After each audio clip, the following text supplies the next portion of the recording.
আজ তোমাদের সাথে একটা নিরামিষ পদ শেয়ার করি। এটির নাম হলো পটল গোবিন্দ। এটা খুব মাখা মাখা হয়, পোলের মতো অতটাও ঝরঝরে হয় না, তবে খেতে খুব সুস্বাদু হয় এবং ঠাকুরকেও ভোগ দেওয়ার কাজে লাগে।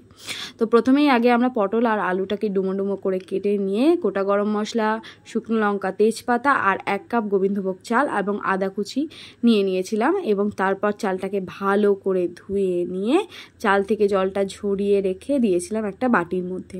তারপর কড়াইটাকে গরম বসিয়ে দিয়েছিলাম, তারপর দিয়েছিলাম 1 চা চামচ ঘি এবং তার মধ্যে ভেজানো কাজু এবং কিশমিশটাকে দিয়ে একটু ভাজা ভাজা করে নিলাম এবং তারপর চালটাকে দিয়ে চালটাকে ভালো করে ভেজে নিয়েছিলাম। এবং চালটায় যখন একটু ভালো গন্ধ আসে তখন চালটাকে আস্তে করে একটা বাটিতে নামিয়ে নিয়েছিলাম। তারপর বাটিতে নামানোর পরে আবার কড়াইটাকে বসিয়ে দিয়েছিলাম এবং তার মধ্যে দিয়েছিলাম অল্প করে সাদা তেল, আর তারপরে পটল আর আলুটাকে দিয়ে ভালো করে একটু ভেজে নিয়েছিলাম। তারপরে ভেজে নেওয়ার পরে দিয়েছিলাম স্বাদ মতো লবণ এবং তারপর অল্প করে হলুদ গুঁড়ো দিয়েছিলাম এবং তারপরে ভালো করে নেড়ে নিলাম। নেওয়ার পরে একটা বাটিতে তুলে রেখেছিলাম। আর তারপর আবারও কড়াইয়ের মধ্যে 1 চা চামচ ঘি দিলাম। ঘিয়ের পরে গোটা গরম মশলা দিয়ে দিলাম, লঙ্কা দিলাম আর 2টো তেজপাতা দিয়ে তারপর দিয়েছিলাম আদা কুচি দিয়ে, তারপর জিরে গুঁড়ো দিয়ে ভালো করে একটু নেড়ে নিয়ে জলটাকে দিয়ে দিলাম, না হলে মশলাটা পুড়ে যেতে পারে। মশলাটা একটু ফুটে যাওয়ার পর পটল আর আলুটাকে দিয়ে একটুখানি নেড়ে নিলাম। একটু কষে কষে যাওয়ার পরে দিয়ে দিলাম সেই চালটা, নিয়ে ভালো করে সবটা একসাথে মশলাটা যাতে মিশে যায় সেটার ভাবে নাড়িয়ে নেওয়ার পরে আমরা তার মধ্যে দিয়ে দিয়েছিলাম কিছুটা জল।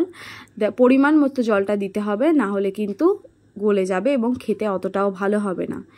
সেটা দেওয়ার পর ভালো করে নাড়িয়ে নিলাম এবং তারপরে আস্তে আস্তে ফোটার পর পরিমাণ বুঝে জল দিয়ে ঢাকা চাপা দিয়ে দিলাম এবং তারপর একটু খুলে যখন ভালো করে নেড়িয়ে দেবেন, না হলে কিন্তু নিচে বসে যেতে পারে।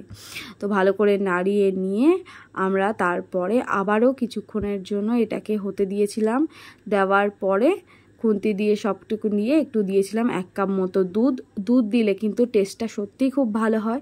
শুধু জলে না করে একটু যদি দুধ দিয়ে দেন 1 কাপ মতো, এটার গন্ধ এবং স্বাদ আরও বেশি ভালো হয়। তারপরে আমরা কিছুক্ষণ চাপা দিলাম আর হয়ে যাওয়ার পরে ওপর থেকে একটু কাঁচা লঙ্কা চিড়ে দেওয়ার পরে এদিকে একটু অল্প করে সামান্য চিনি দিয়ে দিয়েছিলাম যাতে এটা একটু স্বাদে মিষ্টি মিষ্টি হয় খেতে, তাহলে আরও বেশি সুন্দর লাগে। তারপর একটুখানি স্টিমে বসিয়ে দিয়েছিলাম, গ্যাসটাকে একদম অল্প করে। দেখুন এখানে হয়েও এসেছে আমাদের পটল গোবিন্দ। আর পরিবেশন করে নিচ্ছি। আগে ভোগ দিয়ে দিয়েছিলাম, তারপর কলা পাতায় ঢেলে নিয়ে এই রকম একটু মাখো মাখো হবে, তবে খেতে কিন্তু সত্যিই খুব ভালো হয়েছিল। আপনারা একবার বাড়িতে ট্রাই করে দেখতে পারেন, অসাধারণ খেতে লাগে। নিরামিষ পদ যে এত সুস্বাদু হয় এটা খেলেই বুঝতে পারবেন। আমরা সকলে বাড়িতে অল্প অল্প খেয়েছিলাম ঠাকুরের ভোগ বলে, আর এদিকে বোনের তো খেয়ে বেশ ভালো লাগলো। চলুন পরের